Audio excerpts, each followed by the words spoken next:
I put a thing up there saying this is for all the gays out there, and I said my favorite gay joke, okay? And it was like, what do gay horses eat? Hey. Yeah, not that bad. And I'm like, am I going to get canceled for this? Yeah. And I got so many gay guys that follow me. They're like, gays for Cerasani. This is awesome. They loved it. John Cerasani is a serial entrepreneur that has taken the internet by storm. Started and sold his own insurance company for tens of millions, a venture capitalist, author, father of two, and professional gambler known for his philanthropy and social media antics.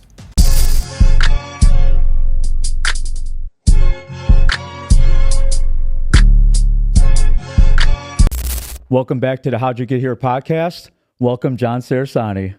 Happy to be here, man. This is great. Episode 5, you said? Yes, thank you for coming. Look at that. This is actually a social experiment. We're not normally wearing sunglasses like this. So I just... John does. Yeah, you're right. I am. I feel more comfortable with them on, and I have a problem with eye contact, so it's good. So there we go. But not Gen Pop. Not Gen Pop, exactly. So we like to start off with how'd you get here? And I think for the people that don't know you, I mean, we know you sold your company for tens of millions, but before then, your upbringing, family dynamic, education, everything. You know what, man? The abbreviated version of that would be that, and it really kind of blends in with my social media pretty well, because I talk about it a lot on my social media when I say I'm just some guy from Schaumburg, and what I mean by that is that I had a job at Arthur J. Gallagher, and if you're in the insurance industry, that's a really top tier position. Okay, it's one of the biggest insurance brokerages in the world, publicly traded, billions of dollars. They're headquartered right here in the suburbs. And I got a job there when I was 27 years old, man. I had the area vice president title. My dad was a high school football coach. My mom was a Park District preschool teacher. They had all teacher friends. Well, their rich friends were one of my mom's preschool teacher ladies. Her husband was also a vice president at Gallagher. And I had the same job now that Norm had. And holy cow, those are the rich friends. You know what I mean? I'm only 27. And it was true to an extent. It was very true. But once I started working there, man, you know, I started to see things a little bit differently. You know, your dream is to get that job in corporate America, but sometimes when you have it, it's kind of like the Wizard of Oz. All right, I'm behind that curtain now, and it's not a big freaking scary thing. It's just some little fat dude with glasses pressing buttons. You know what I mean? Yeah. It's all kind of really smoke and mirrors. Mm-hmm. And I just, as it was going, you know, I was making good money. This is back in like 2003, 2004, and I was making 140 grand. I mean, this is great, dude. I was making as much money as my dad, or more money than maybe even. And you know, I started looking at it not as them paying me 140, I started realizing that I brought in 800 grand of revenue last year. Mm-hmm. I paid them 660. They didn't pay me 140. Yeah. And once I started looking at it that way, the shift. The whole paradigm shifted. Yeah. So it became, what are they doing for that 660? Okay, well, they're giving you a name. They're giving you 100 years in business. They're giving you multiple offices. They're giving you, these resources and those resources. But at the end of the day, that wasn't worth that dollar amount. Mm-hmm. And I felt like if I went out on my own, I could duplicate that. So when my stock was going like this at a company where I was going to be a future in management and all that jazz, I just decided to say, you know what, I'm going to go start my own company. Nobody thought it would work. No one ever said it would work. You know, they said, John, maybe you're lucky. By the time you're 40, you're making 200 grand. Mm-hmm. This is much more secure. It's a funner atmosphere. And in a lot of ways, it was a more fun atmosphere, dude. The camaraderie, man. We're going to Cubs games. We're going golfing. Yeah. You know, but you take that stuff out of the equation. Mm-hmm. And use all that extra time to go chasing down clients, which nobody was doing over there, by the way. Yeah. Instead of going to Cubs games on Thursday afternoons, I was making phone calls now that I was on my own. And instead of making 200 grand and giving myself, you know, what would have been maybe a 25% raise over the next 20 years, I ended up giving myself a 2,000% raise. There it is. Hey. I got that book. I got the hard copy. There you go, buddy. I got it signed. Thanks, man. And you know, it really worked out. I ended up selling that company, but it was actually from being on the shows like this. During the pandemic, I started going on podcasts. Really? Okay, I didn't know that. Well, I wrote this book, and I started talking. Well, actually, I was just on podcasts in general, just talking about this stuff. And one day I said 2,000% raise, and they go, "Wait, what did you just say?"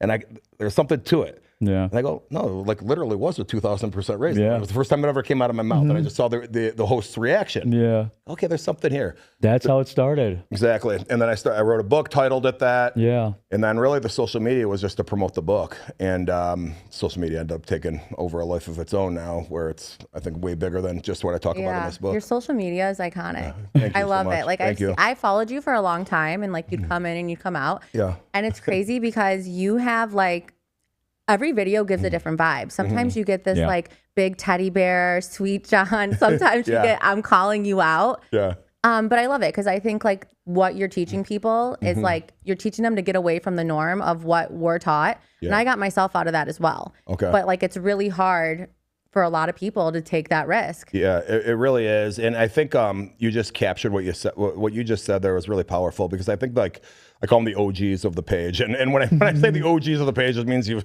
seen at least 10 reels. And the problem with it, the idea of social media, the problem is the ones that go viral aren't always the most flattering content. Yep. You know what I mean? The ones that make you look bad, honestly. A lot of times. Some people can think it looks awesome. Some people think it looks bad. Exactly. And that's why it goes, because Shock factor. they're arguing in the comments. Yeah. And it might be me, yelling at a dealer at a casino, or why did they hit when you should have stayed, and people arguing about it, like something Feeding crazy your like daughter that. fish. Dude, that one, bro, that piece of content was freaking great. But I think the people that kind of stick around and really get to know me, I've had very few that actually know me. Yes. Have a problem with me. In fact, you just nailed it when I claw back at the haters. Yes. There was a dude. You know what? I'll just say his name. His Totally cute. His family. I didn't know this at the time. Yeah. Okay. But he's part of the family that owns Phantom Fireworks. And when I think of Phantom Fireworks, I think about the place in Northwest Indiana that I drive past. Yeah. Well, there's hundreds of those across the country. It's Yeah. the same family that owns all of them. Wow. And they're doing, let's just say they're doing very well. Yeah. Oh, for sure. He slammed me about a year and a half ago in one of the comments that I made a thing on their story about him and blah, blah, blah, blah, blah. Well, this past spring, the guy messages me. I didn't think anything of it. I didn't know his name or whatever. He messages me saying, "Hey man, I've been following your stuff for a while. I think you were just trying to be a jerk to people and to kind of bullying people and making fun of people. But I see that you're actually trying to help people out. Would you like to be our guest? We have a suite at the Kentucky Derby. Would love to have you there." Wow. I'm like, wow, that was a really nice message. It was like a couple paragraphs long. Yeah. And then I scroll, I go, that's kind of cool. And I scroll up on our thread, and the last thing was me making fun of him me clawing back on the story because of a crappy comment he made. Yeah. But that just goes to give the example, though, right? Like he ends up being a really good guy. His first impression of me was jack shit. Yep. You know what I mean? And this is a guy that their family has generational wealth. It's not a guy that needs to hear this message. You know what I mean? And still he respected it. That's what you do is so great too, that you're the only one that it's so unique where you will put people on blast.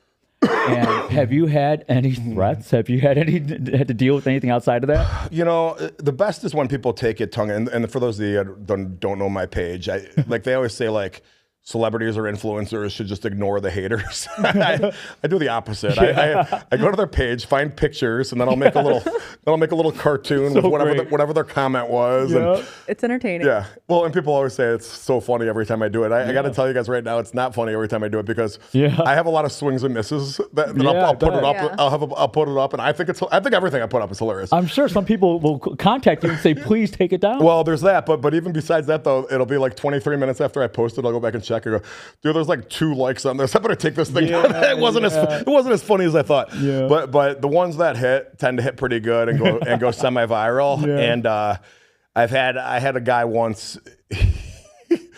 His comment was, "Please die now." Like, what the hell? And all I was saying was, "That's the W-2 employee. You can't get rich. Here's the path you should take." Yeah. But people think I'm too abrasive when I say it. And anyway, so I made a meme of it. Yeah.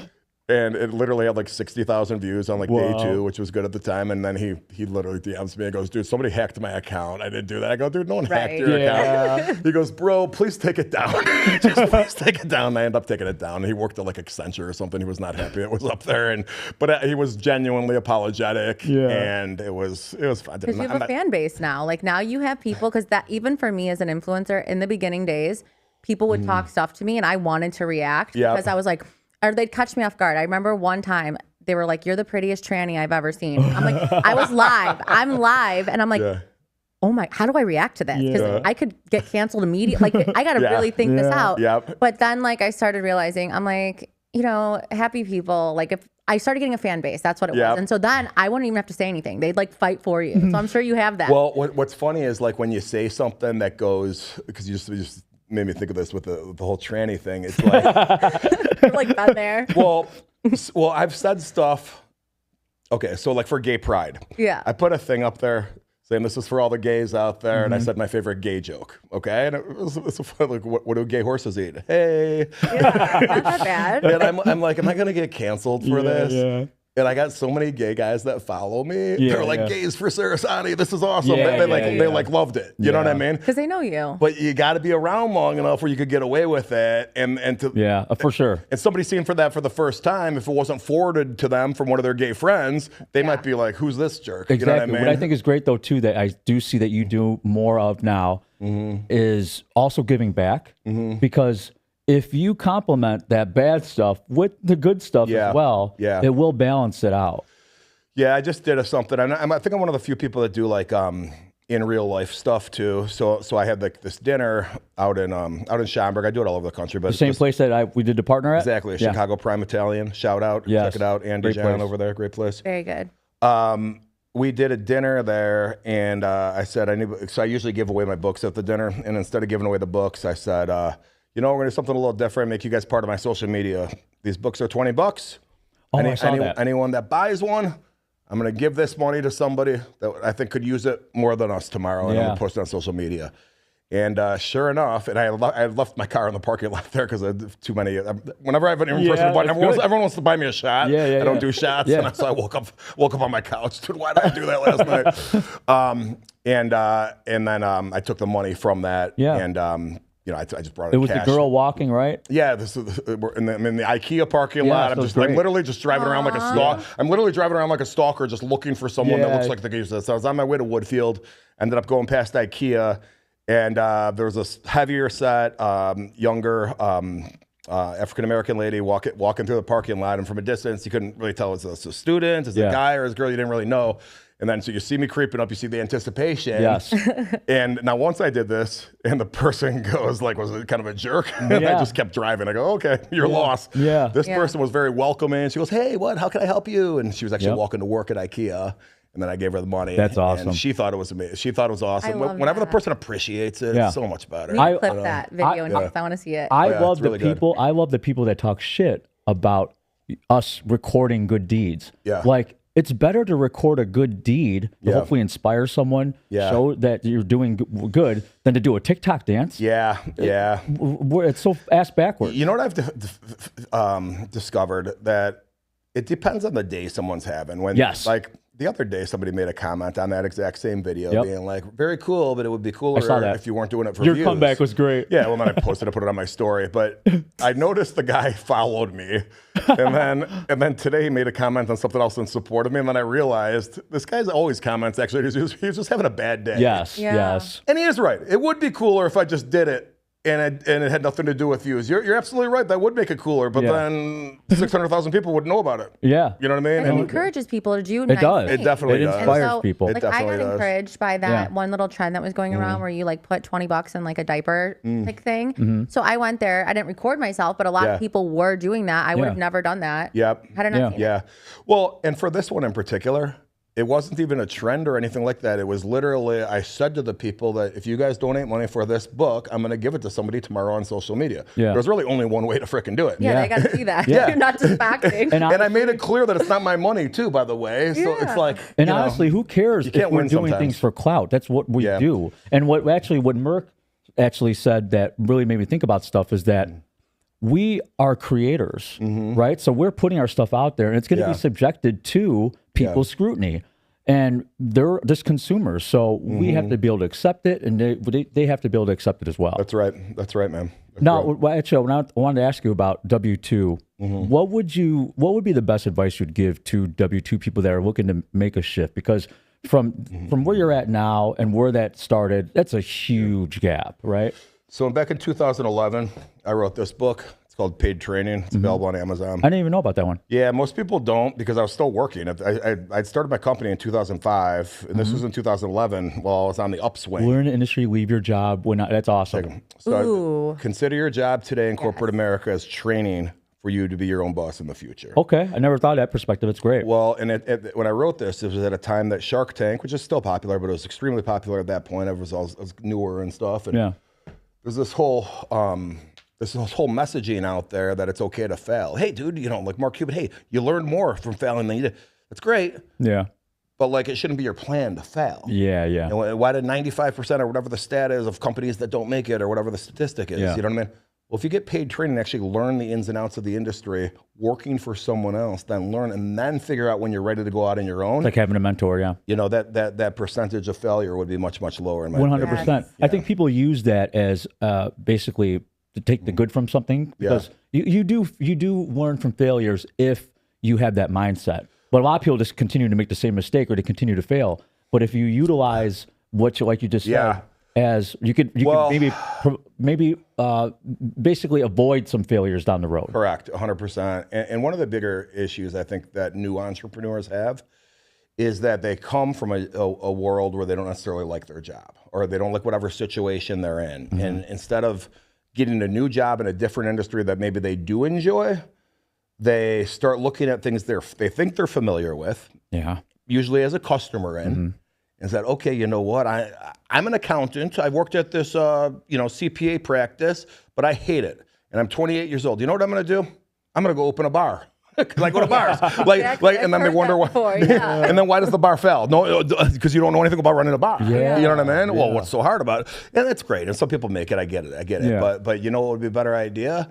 To go find an industry that you actually enjoy, work for somebody within it, and then make that same pivot. And bars are a cheap, easy example of that, but you could really apply it to anything, man. You could really apply it to anything. The one exception is if you want to become a franchisee. If you become a franchisee, somebody's holding your hand in building whatever that business is. But a lot of times people think of a franchisee as almost a glorified W-2 employee because really you're in somebody else's model still. You can't really spread your wings. Do you suggest that? Because I've thought about it in the back of my head, just extra money that I have. I'm like, franchise, because they do figure a lot of things out for you. Yeah. And I don't want to do that again. Like once you do it once, I'm like, oh, I don't want to do it again. Yeah. But it's true. Would you suggest it if like you can't start your own? Would you say that's better than W-2? I got to tell you, like, you think these places are going to run themselves. You think you're going to buy a place like a Jimmy John's or something. It's just going to take care of itself. BS. It ain't. It's going to be a pain in your rear end. And then if you have to hire a manager, I'm going to hire a manager here, then I'm going to hire a manager there. That's fine. Every time you open a store, you got to come up with money to do that. And those managers, you got to pay them enough where you get a responsible person on it. Okay. A lot of work. So if that GM leaves that damn store and you're sitting there, with your finger up your butt, you got like, like, okay, well, now you need to go in and do this. No, screw that. I was trying to take an easy path. No, dude, you have 16-year-olds that work for you that are going to rob you blind if you don't go there today. Yeah. Well, it's my kid's graduation Saturday.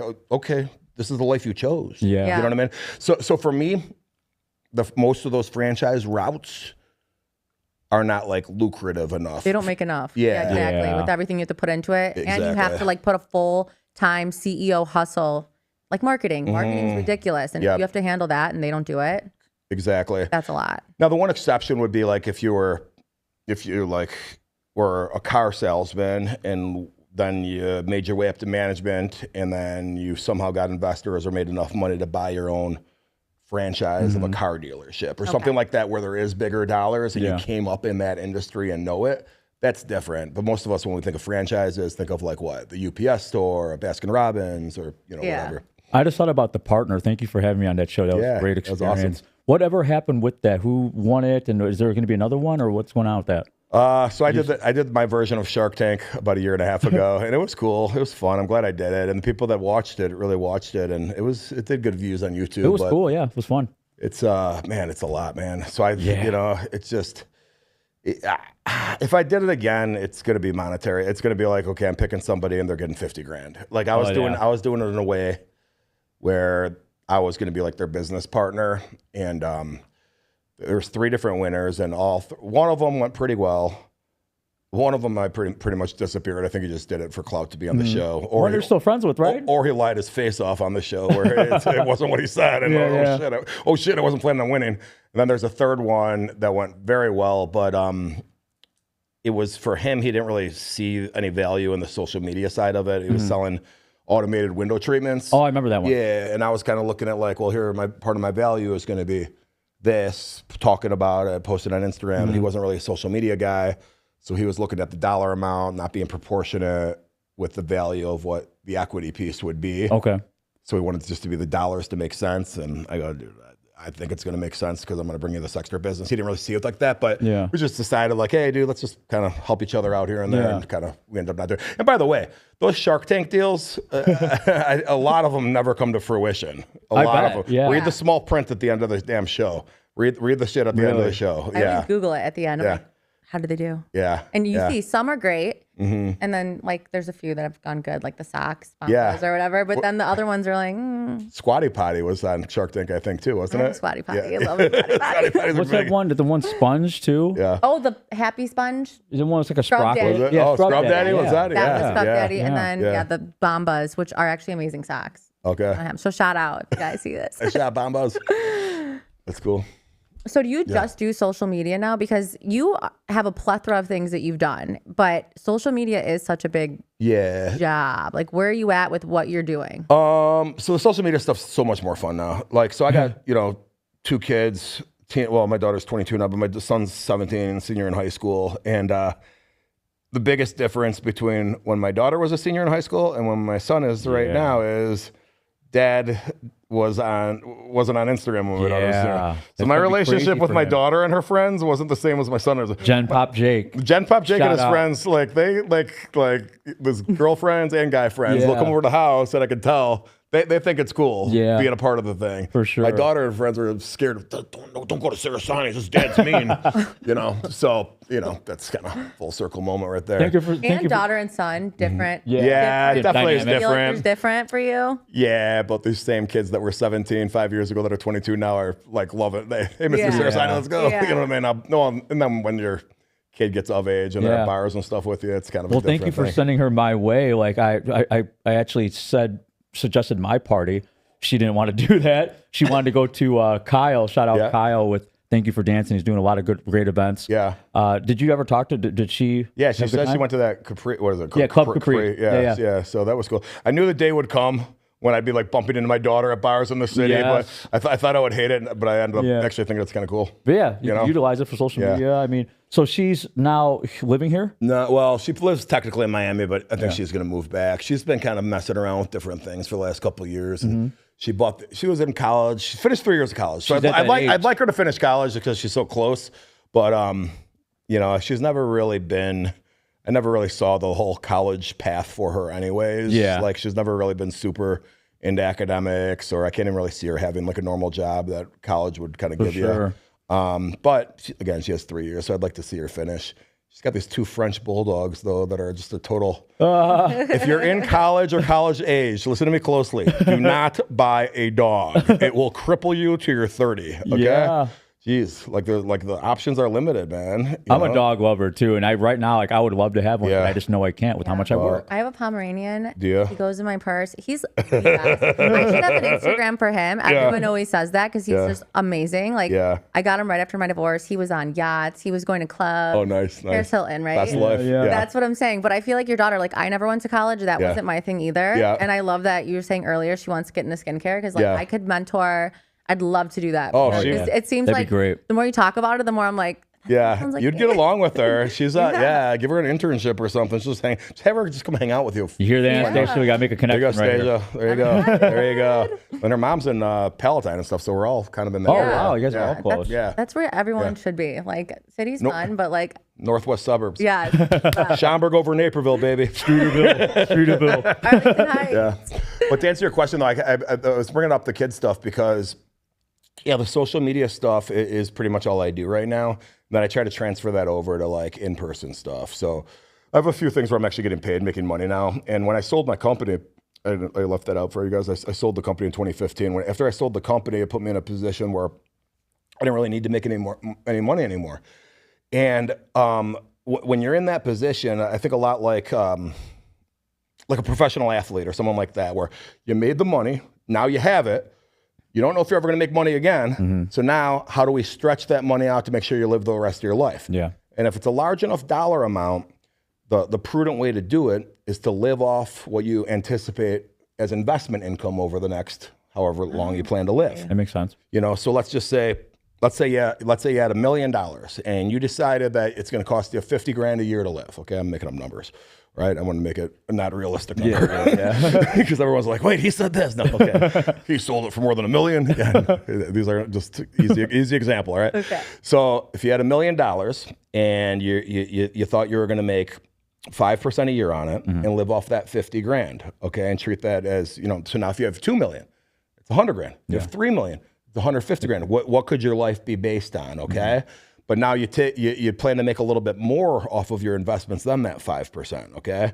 You plan to make like 6 or 7%, but you still live off of that 5%. So you're still compounding income. Well, you're making more money, but it's also then countering inflation, okay? Oh, okay. Because that $50,000 today ain't going to be worth the same if you're only 35 and doing this. It ain't going to be the same. That $50,000 ain't going to be $50,000 when you're 55. It's going to be $50,000, but it ain't going to buy you as much, okay?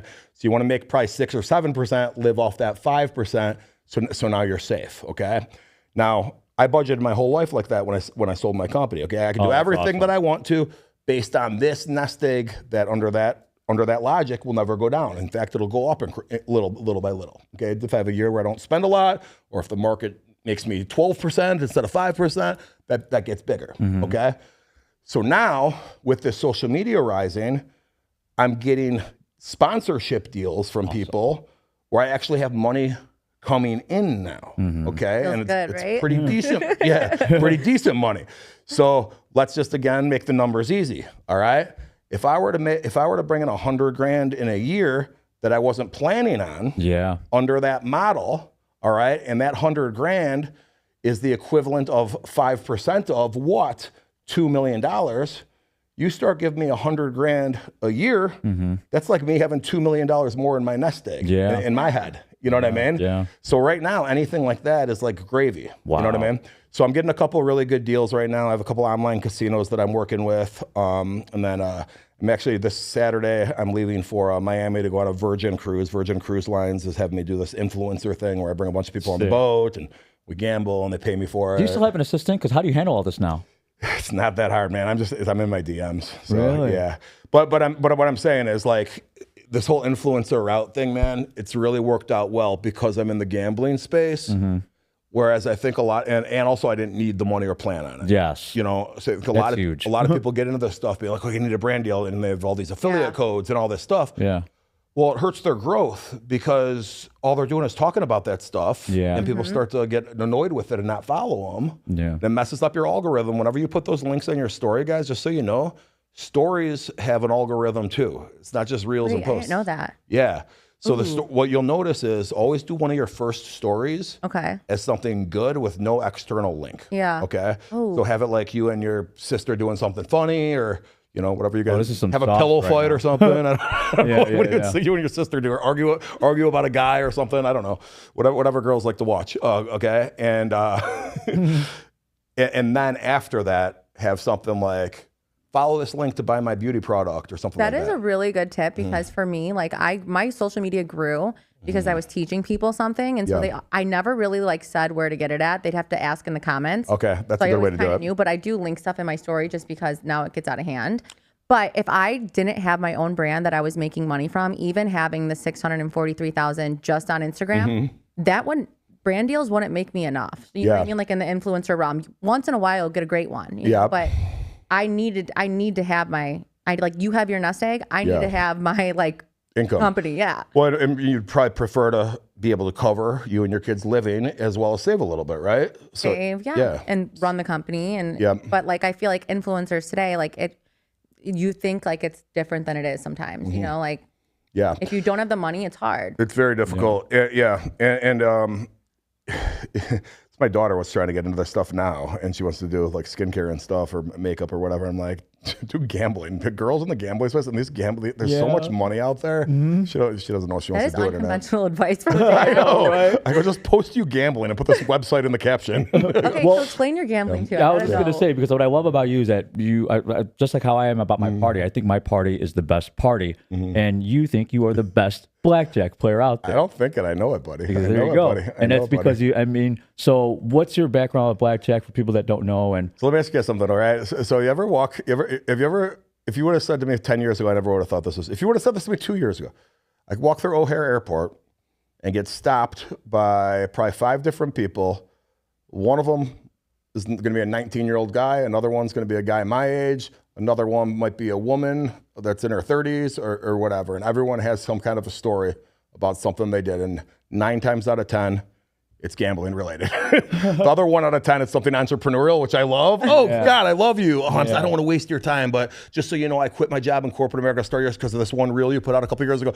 Trust me, you're not wasting my time. Talk my ear off. Yeah. Everyone else wants to tell me about the time they split 8s against the 10, and then it was double down and they lost the hand, and damn it, I thought about you, man. So, yeah, man, my whole gambling logic is simple. It's money management. So most people go to a casino and they don't bring enough money to weather the storm, all right? So everyone knows the casino has an edge over you, okay? But the thing is that edge isn't very big, all right? So let me take a step back. Sarah, if we were gonna flip a coin against each other, heads or tails, all right? 50-50, heads or tails, right? Right? I'm catching on. Okay, heads or tails. And I said to you that one of us gets to pick how much money we're gonna bet each time and how long we're going to play for. Okay, would you want that to be you with that advantage or me with that advantage? I mean, because of who you are, I feel like. No, but you're against me. Oh, I'm against you? Then I'd want the advantage, right? Yeah, because you get to choose how long you're going to play for. Yeah. I want how to much know to that. bet. I thought like you're asking me like your knowledge. I was like, ooh, my. And then when would you decide to stop? Probably you're going to stop when you're down, or you're going to stop when you're up? I would probably stop when I was down. No, but like we're playing, like okay, you're playing to win, right? I'm gonna play until I have nothing left, unless I keep winning. Okay, yeah, but you want to have that advantage when, like yes, if we played and it was my choice and I'm up $100 on you and said, okay, have a nice day, let's get out of here. You'd think that's pretty unfair, right? You want to keep going, a chance to win your money. So I'm picking. Okay, yeah. You understand? Yeah. Okay. I'm here. So is everyone in agreement that there is some value to that? Yeah. Yeah. Well, that value doesn't show up on a calculator. Okay. So the mathematicians think it's impossible to win in blackjack unless you count cards. All right. Well, the fact of the matter is that the casino only has a 2% edge on you. Okay. So if you play perfectly and then you could control this part of when to stop and actually leave when you're up, it'll take that 2% out of the equation. Yeah. Basic strategy you're saying. You're a numbers guy. Yeah. This is like crazy. Yeah. Well, okay. So think about it like this. Yeah. Okay, you're at a casino, all right, and the casino has a 2% edge. So over time, they're going to take your money, but it's going to go down 2% little by little by little.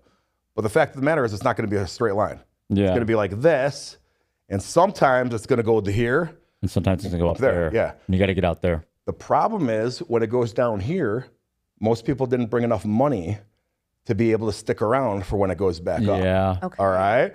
And then also when it's back up here, most people don't have the discipline to freaking stop. Yeah. Okay. So if you could control those two things, you could take away that 2% edge from the casino. All the calculator math nerds are out there saying impossible. Dude, I am on a 4-year run, dude. That's awesome. The best blackjack player to ever live on a 4-year run. All right. That's awesome. Do casinos hate to see you coming? Like, are they like, yeah, there it is. They do. So casinos at this point, so it's so funny, and we're talking about the haters in the comments. Yeah. Like, act more like this person or that person, and it'll be like some other gambling influencer. These casinos, let them have parties there. And then I'll go look, and it's a guy playing slots.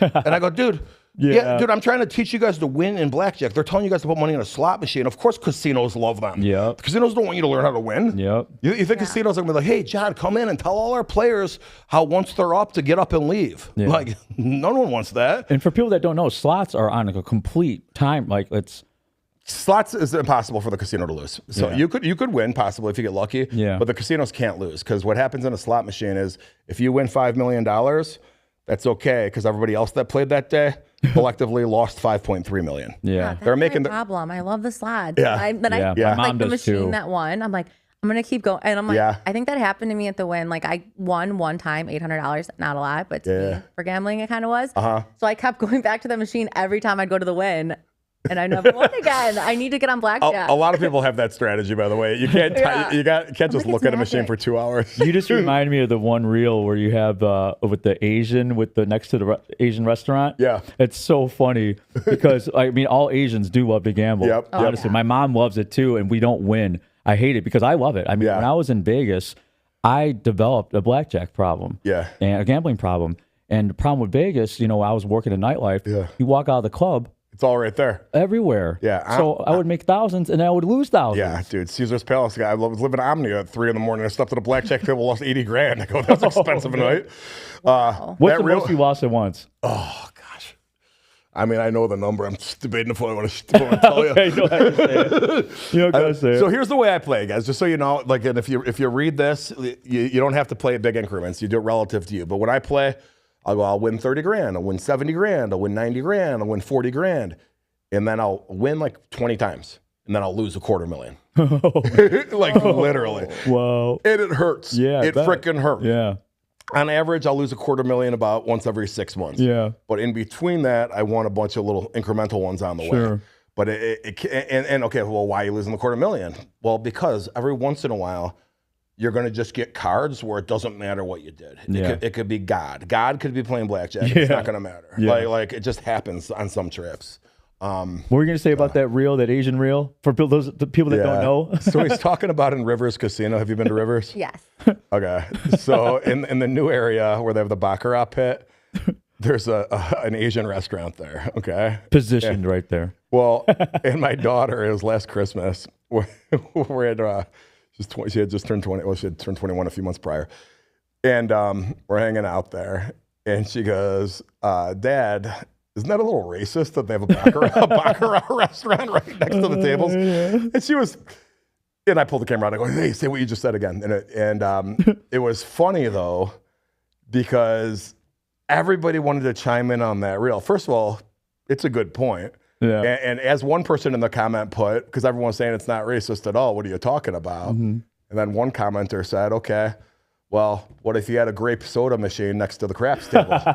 I'm like, would that be racist? Well, what do you mean by that? Yeah. And they were trying to make a reference to another race like in craps. Yeah. And I was like, ooh, now it's making everyone think a little bit. Yeah. Well, is this racist or not? And people are all like arguing and have like strategic. conversation. Yeah. Well, they're like, well, Asian people weren't oppressed in America. So Oh, it's, you know, God, I like hate stuff like those. that. So it was a really, the reel went viral because of all of that. Yeah. It's true. Yeah. You know what I mean? It Like, was it's true. I'm like, when I go to the casino, you see who's around. I'm like, there's a lot of Greeks. Yeah. There's a lot of Asian. Yep. And then sprinkled in everything else. Yeah, that's exactly right. And Congrats on the resurgence of was the funny. Instagram. I go, you're now reaching a lot of people. yeah, I was What's out- your my most page was viewed down. reel? My most viewed reel, I have 3 that I've pinned. The biggest one was at the Seminole Hard Rock in Hollywood, Florida. I had a 10 grand bet out there, and I got ace and an ace, and the dealer showed a 10. Okay. So I had to split it. So now we have another 10 grand out. So now it's 20 grand, and you just see me. And by the way, before this hand, I was betting 2 grand a hand. I go, let's do one hand at 10 grand. Let's go. And then that happens. Yeah. And then sure enough, another ace came out, and I just split it again. So now we have 30 grand out there. And it was just suspenseful. The guy added in, did like the heartbeat sound in the Oh, that's background. great. Yeah, that makes a huge difference. So that ended up having, it was like 12 or 13 million, I believe. But that's just Instagram. So I only look at my Instagram views. So it was like Same. 13 million. Yeah, I I can't. can't TikTok anymore. It TikTok's pisses me too off. much. It doesn't, the algorithm on TikTok is extremely annoying. It For me, doesn't push to your Yeah, followers. same. I can't even I'm like, I grow don't on care it. about Yeah. it. Like once in a while, I'll get a big one. I'm like, all right, nice. yeah. But Instagram is way better. Yeah, I agree. And also for me on TikTok, it's hard to like interact with people on TikTok. There's too much Character limit. too much anonymousness. You know what I mean? Yeah. Like if I go look at I go, who is this person? User 42787. Yeah. Like, so I What don't know. advice would you give to people trying to grow their Instagram account? Here's a little pearl of wisdom for you guys. Use the poll feature. When you put up a post or a reel, use the poll feature, POLL, and make it in a way that makes people want to see what the answers are. Okay, so if you look at my stuff that have done well, including the Baccarat one, we were just saying. Yeah. So the Baccarat one, one of the reasons, because that's at like I think 4 million or something. One of the reasons that's gone viral is because my daughter asking this is totally, and then one of the options was racist. Yeah. One of the options was not racist at all. It's good marketing. And then there's 2 others. I forget out exactly what I put. But it was stuff that people all agreed with one of them. So they wanted to put it in. And a lot of people were like, she's a 21-year-old. She doesn't know what she's doing. And people were like, oh, dude, how old's your daughter? She doesn't know what she's talking about. You, all these Gen Z kids think everyone's racist now. And like everyone's coming up with all this stuff. That's a really smart thing to do. But you can't see the answer to the poll unless you vote. So now, if you made it creative enough where everybody wants to see what the results are, now everyone starts voting, it helps your interaction and pushes it So up. the only thing I didn't like about polls, and yeah, thank you. The only thing I didn't like though, is this true though? Like I feel like when you put something long enough in one of the answers, you can't read it all. Well, you can't in the preview when you're doing it, but when you post it, you do. Okay. So when you're doing it, Yeah. it'll cut off, but then when you post it, it'll be on there. So just spell check it after you post it. But you also got to be careful. Spell check that stuff right away because you can't go edit the poll. You can't go edit it. You can't even edit the caption. I stopped using that after a little bit, but okay, so I got to use Once you put it there, it does it. And then like don't like make sure you spelled everything right in that caption because they won't even let you edit. Not even just the poll questions, the caption itself you can't edit. Okay. Only on those. I feel like that's a good way too when you're talking about something very controversial. That at least you're giving different opinions on it. Yeah. So you're not just getting straight heat. You know, because you're giving like, what do you guys think, rather than this is what he thinks. Yeah. Speaking of controversial, you posted today. But you are controversial. you posted today with the son of the CEO. Yeah. Was it real? Bro, I watched it 5 times. I don't know. And I'm like, it's the CEO of the Australian, I don't know when you guys are going to air this. This is probably going to be old news by then. Yeah. But the CEO that got caught on the kiss cam, this guy puts out a thing saying he's the son of him. And you thought it was.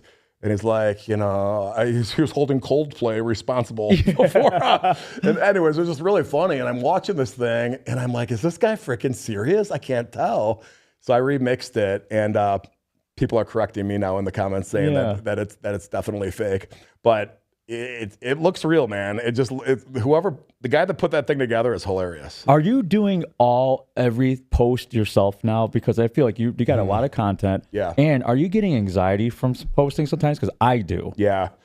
You know what I really liked, bro? I really liked when I had my backup account. So when my main account was banned last year and my backup account didn't have barely any followers, it ended up growing huge because I just started posting. I did not give an F. I had no celebrities following me or anything. I would literally just post anything I thought was funny like 7 times a day. And the page grew like wildfire because the people that did know about it felt like they were like in the know that they found my backup page. Yeah. So the interactions were really great and it ended up growing to like, it's like 160,000, I think now. Then when I got my main page back, I stopped doing that because now you're double thinking everything. It's like, okay, wait, I got to go look and see this. I got all these, like Nick Cannon and Burt Kreischer are following me and all this kind of the band members from Five Finger Death Punch. Jimmy Kimmel follows me. I don't want people to unfollow. Yeah. Like I think that, but I don't think that. But at the same time, I don't want to put out bunk shit either. Yeah. You know what I mean? It's like totally natural. J-Lo started following me. Really? And when she did, every time I'd like show up, even to this day, when I show up, I'm like, I get a little shy because I'm like, oh shit. J-Lo, but then you got to learn not to because why did they find you in the first place? Exactly. And especially for you, though, I think it does matter a little bit more than me. For me, my whole brand is me not giving a shit. So it's like, you know what I mean? I love that about you. Like, I was actually a follower when you had like your like page debacle when it was like going back and forth. You like still rallied. You didn't give a shit. But also, you're rich already. It's not like that was like, for some people, when that's their bread and butter, you got options. Dude, could you imagine? Like a lot of people said that because people are really getting. So my whole storyline is that I'm kind of like this underdog, right? That I wasn't supposed to be like, from Schaumburg, and you're supposed to be happy with every area vice president job. You shouldn't be like leaving to do more. You've already made it. You know what I mean? So when this happened with Instagram, it kind of like was consistent with my overall message. Yeah. You know what I mean? Yeah. Like, okay, let's make a freaking comeback. Meta's trying to suppress me. Yeah. And they were suppressing me. Yeah. And you just kept rallying. Like I had mad respect for that. I was like, because that would traumatize me. So I didn't tell, nobody even knows this. This is great. Here's the reason I got banned last year. A lot of people thought like haters just sent bots to my account and stuff. And that was the reason I originally got banned. But then there was a second time that I got banned. I didn't think I was ever coming back. Yeah. So when I make fun of the haters and make the little cartoons about them and the memes about them, and by the way, if you get banned from Instagram, they don't tell you why. Your account's just not there. You just go to log in and it's like username not found. It's like, terrible, what happened? It was because I slammed that. This guy made fun of me in the comments, and he was an older guy, and his profile picture was him in a hot tub leaning over like this. So here's a picture, and he's in the hot tub. And I made some kind of like, and by the way, it's supposed to be like super juvenile. That's the idea behind it. It wasn't like supposed to be mean or whatever. Because a lot of times I put something like this and the guy DMs me, dude, that's hilarious, bro. Come on, bro. My wife's going to see this. That's funny though. Like, you know, well, somebody reported this one, and it was something along the lines of like him putting his like genitals against the jet thing to see if everything still works properly. Oh, I remember that one. It wasn't. It's juvenile. It's juvenile. But like, you guys have no idea what I was going through for those 3 months trying to figure out what did I post that got me banned. Getting someone on the phone in Meta is next to impossible. Oh, so, I hate trying to work with them. Well, and that same day I had a post with I do a lot of things with it's called Gigi's Playhouse. It's a Down Shout syndrome. out Gigi. Yeah, thank you. I follow her. It's a Down Syndrome Achievement Center. And I did this really cool post with Gigi herself, who's the namesake of it, and she's, you know, a teenager, and we did this kind of post together. And I'm thinking, is Meta's AI like screwed up? Yeah. They thought like maybe I was like trying to make fun of like people with disabilities or something like that, when it was the opposite. Oh, wow. Because Meta's AI makes decisions. It's not human beings doing it a lot of times. Yeah. So for the life of me, I couldn't remember. I'm trying to rack my brain on everything. And then when I got it back, you can look at your community guidelines and see what the community guideline violations and see what the post was. And I'm like, shit. I was mad at myself because it wasn't even a funny post. It wasn't even that funny. It was kind of a stupid one. I even it was only on my story too. It's on my story. I'm like, dude, you're gonna suspend over this? Oh my god. I got. So right now I can't invite collaborators, or I can't accept collab invites. It's not gonna come back for a year, bro. Dude, I know it's terrible. If ever, that's the worst. I'm not allowed. Yeah, I'm not even gonna say what I'm not allowed to do right now. But something with ads too. I was running ads, and then all of a sudden I couldn't, and I'm like, I don't even know if it's figured out to this day. That's why I've literally just grown organically. I don't mess around with anything. I'm just like, did you get verified? I'm verified, yes. Go on verified support and tell them about the ads. They might not be able to fix it, but tell them, but be patient. I'm trying to change my photo, and I'm verified, and I can't change my photo. I'm really bad with tech. So we'll just put it that way. But if you could go to verified support and message them about the ads thing, they might be able to. Yeah, but you got to sit there in the chat with them, because if you leave, you like give yourself like 2 hours. No, that's why I'm never doing it. Because I'll mess up. I'll go to the verified chat sometimes. It will be like going back and forth, and then they won't get back to me immediately. And then I'll go out of it and like start scrolling my timeline. Forget, like Amazon, Amazon customer service. And then I'll go sit at my email the next morning on my computer, and there's like a thing from Instagram saying, "Well, you aborted the chat." I'm like, "Oh shit!" Sorry. Come back later if you waited 30 minutes. Terrible. Exactly. Well, we're hitting the 46 mark. So what we like to do, start to wrap it up. Anyone that you would like to shout out that you care about, love, grateful for, support, appreciate. Why not? I'll give a shout out to my daughter's mom and her husband. They my son that lives with me is not the same mother as my daughter, and he moved in with me when he was 10 years old. The rest of his family on the other side lives in Texas, and my exes, my daughter's mom and her husband decided not to have any more kids. My daughter's their only one, and they've treated my son as if he was their second kid, and that's awesome. It's helped me out over the years. That's amazing. Yeah. And then anything else you want to shout out, and where could people find you? John, here I'm really growing my YouTube right now. We didn't talk about that, man. John Cerasani TV on YouTube. That's where it's at. You want to see? I put the full sessions of Blackjack, and a lot of them are intense. I just passed 300,000 subscribers on YouTube. That's awesome. Yeah. Let's talk about that. Yeah. Let's talk about that really quick. Okay. We're trying to grow our YouTube. Okay. And also, what would you say would be some good things for YouTube? Because that's a different animal. Yeah. I don't know YouTube at all. YouTube's awesome, man. Like awesome. And for the content you guys are putting out, it'd be a little easier to grow too, because you could pay for ads within YouTube where That's they what push I it want. out. Okay. Yeah. Okay. So I'd say I can't do that because of the gambling content. They don't let you push gambling ads. You got to like just be creative with different ways to grow. So I would push my Instagram onto YouTube. YouTube has a thing called YouTube Premieres. So if you film something, like say this podcast, when you post it on YouTube, set it up for premiere, okay? Do like 8 p.m. on a Wednesday or something. Oh, I saw that. Okay, you could set it to public to And the only difference is that it releases at 8 p.m. on a Wednesday, but there's a live chat going on that you could participate with the other people that are watching it. Get them going. Oh, that's right. That's what we did for Partner. Yeah. I did that for the partner, and I do it with the Blackjack content. It goes really well with the Blackjack content. And then what I'll do is go to Instagram Live, and I'll be like, hey, everyone, I'm on YouTube right now. The link's up in my Instagram story. Come on over. And I'll get a bunch of people. For podcasts, it's a little, I don't know if it'll work exactly as well, but Blackjack, it works very well. Okay, and what was your tag again for YouTube? John Cerasani TV.